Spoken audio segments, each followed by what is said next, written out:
Jocelyn?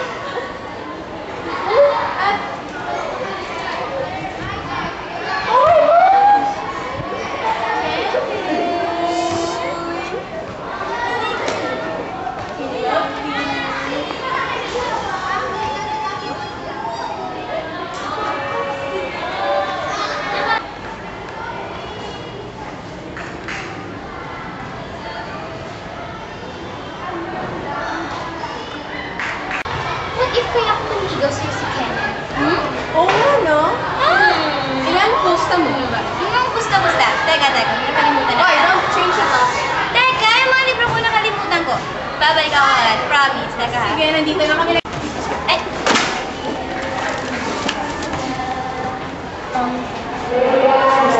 Salamat. Sorry. Salamat ulit, Kevin.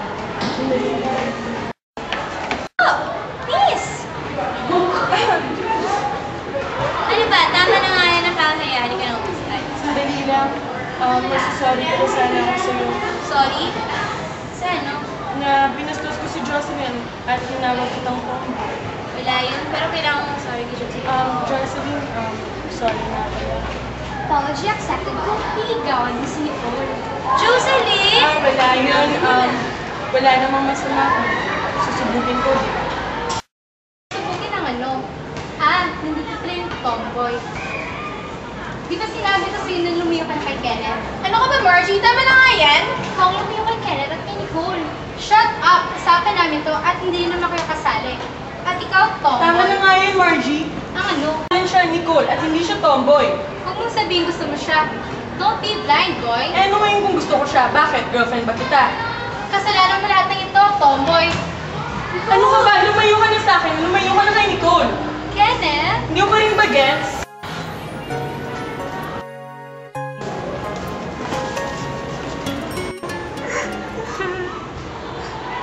Bakit ka ba umiiyak?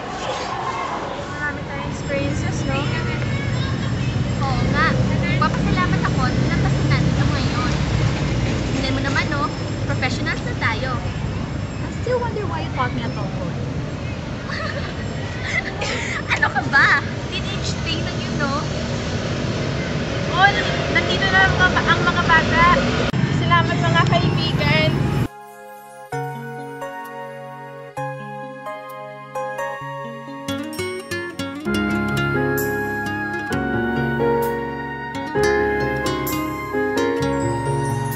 Sa puso ko'y ikaw lamang, wala nang iba.